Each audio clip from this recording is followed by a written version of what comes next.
probably 10 years ago, I saw Chris Henderson, who's now he's former ED of ICE. Chris Henderson presented that he would be launching this Catalyst program, which is a training program for Indigenous entrepreneurs. And I bugged Chris for 3 years after that presentation and said, I want in on this Catalyst program. So I was one of the first 20 cohorts to go through it. That was 2016. As soon as I graduated from that summer intensive, I got my first job, which was working with Chris for Gull Bay First Nation, which is 2.5 hours north of Thunder Bay, and they are an off-grid community, and they have diesel power as supplies their electricity. So we were hired as advisors, and we helped to navigate and project manage and protect the interests of the First Nation to integrate solar array, battery, and microgrid into their diesel system and give them a revenue and a asset base, and also to offset their diesel and their GHG emissions. So that was my first project. That was a 3-year project. These projects typically take 3 to 5 years when you're working with a First Nation that's remote, and that's what I do. I primarily work with Indigenous communities, First Nation communities that are remote. They're off-grid. They're relying on the diesel, but they want to reduce their diesel consumption because for a whole bunch of reasons. Primarily, my service is an advisor, and I work with the First Nations who want to reduce their footprint in this climate change atmosphere that we're in, our environment. So when they come to me and say, what can you do for us? I guess when I first come in contact with the First Nation, it's usually at the leadership level, and they'll ask me, are you willing to take on this major undertaking, this huge project, to help us? So, that's the first step, is, are we a good fit? What I do is protect the First Nation. I advise them. I'm very good at project management. I'm not an engineer.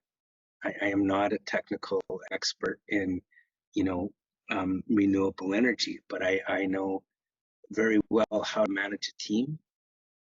And also, again, this is important, I keep saying it, to protect the interests of the First Nation. So no one gets to, industry doesn't get to take advantage of them. We never, ever let our clients be at risk. So we're very risk adverse, and we're very aware that they don't have the resources or the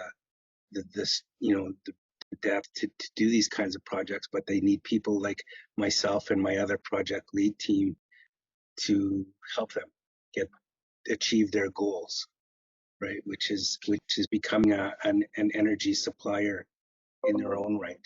The first thing we do is assess the community and look at what is going to work for them based on where they are and what they want to achieve. In the case of, say, Sidene First Nation on the shores of Tuduli Lake, they're so remote. It's a winter road, or you fly in. Those are the only two ways to access that community. And so they have a very different need, and that need is on reliability. And they need something that's going to last for a long time, easy to run, easy to operate. So, and they wanted the maximum penetration of diesel possible.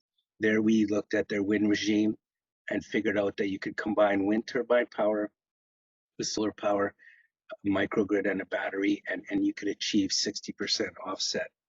And that's the modeling that we went after.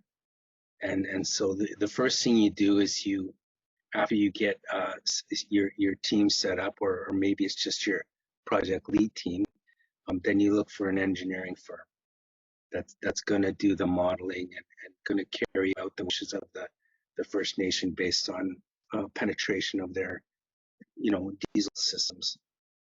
So you pick a good engineering firm. So far, Stantec has been pretty good to work with, and so I'm happy to say that they were used in conjunction with a lot of other industry players in Gull Bay. I'm using them in conjunction with other players too here in northern Manitoba. So with success becomes a successful relationship with your clients. So the First Nations have to learn to trust you, and and you got to earn that trust. So that's a success in itself. Also, community engagement. If you're doing your job properly, then you are constantly in the community, and you're constantly talking to their membership, their leadership. You're telling them why this is a good idea, how it's going to work, what's going to be the outcomes. What are you guys going to plan to do with the renewable energy projects after everybody leaves and you're operating it, right? So those kinds of things. Challenges, well, I can say that funding, obviously, clearly a challenge. Also, would say that you need proper training, right? Training and employment opportunities for your clients, and the more remote they are, the harder that is. These people, like I say, they're living in grinding poverty. They don't care that we're going to build wind turbines. They like the idea that they'll own the asset, could be used for leverage, that they'll get a revenue base to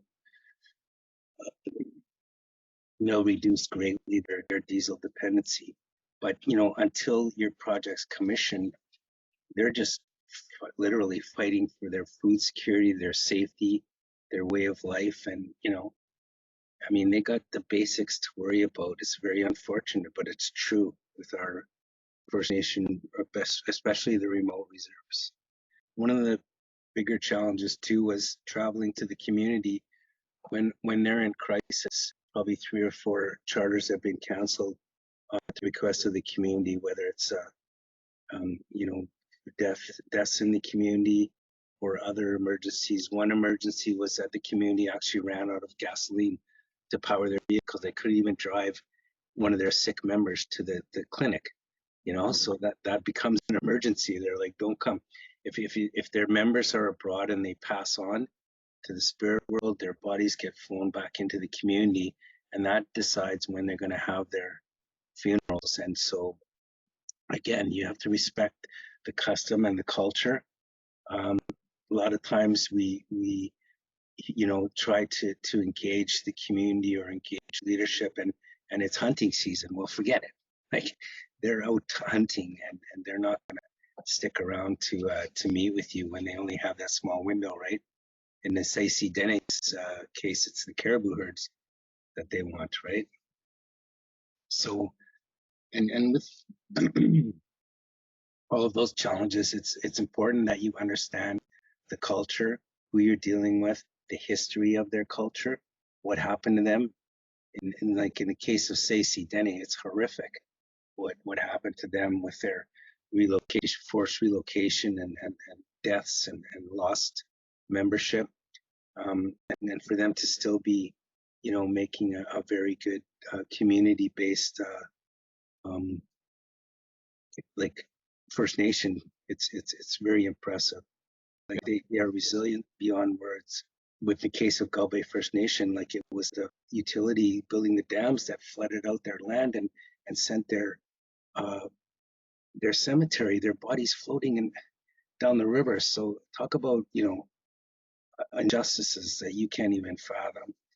And so these things you understand. When you understand that, you get to know the fabric of the community, and then you're very respectful, and you want to make sure that you're there to give them the best support you can based on your project. I can't solve food insecurity, but I can bring them as many lunches and dinners as I can, and give away some merchandise, and have fun, and play clean energy bingo with the kids in the school, like things like that. Those are how you establish proper relationship, and from there, protocol, and then you can survive a leadership change, which also is a very big challenge.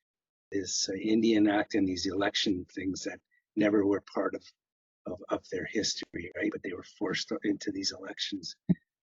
So you've got to understand that if there is a change in leadership, you could quite possibly get fired pretty quick, right?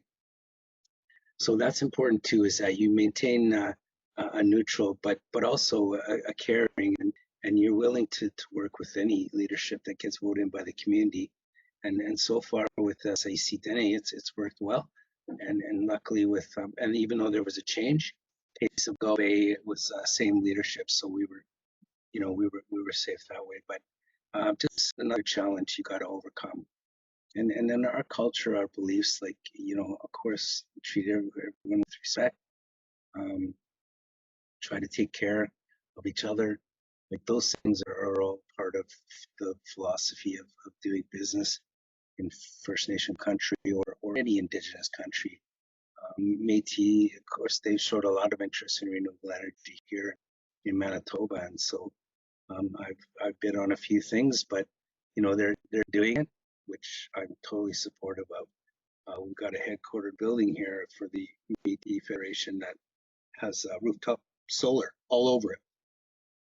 So good to see, really good to see. And again, just never try to hoard knowledge. You're there to share. As long as I have the authorization of my client, I'm going to be transparent with everybody about how to do it, what you can do, and how your communities can benefit. First thing I would say is get yourself a mentor, whether it's a man or a woman, Indigenous or not. It's all your preference, your choice. But really, really work at getting a good connection and getting a good mentor. That's really important. And I've had one for 25 years, and it's a CEO, and I'm very fortunate to have access to him. And he loves to give back and to help, right? So that's one thing I'll say. Also, never underestimate the value of education. You can go back and learn any time at your life. I'm 30 or 35 or at 40. I'm going back and taking courses. I'd take a week off and go to the Banff Centre just to get Indigenous negotiation training. Indigenous Clean Energy took the whole summer of intensive training, but well worth it. So never ever turn down a chance to educate yourself and to further yourself. And then from there, there's going to be some growing pains and some business startup pains. But again, if you surround yourself with bright, smart people, you got to network. You got to give back to your community too. You got to volunteer, and you also should be associated with your economic development organizations in your area, whether that's a chamber of commerce, Indigenous or not. There's all kinds of organizations out there now. Thunder Bay has an Indigenous business organization, so things like that.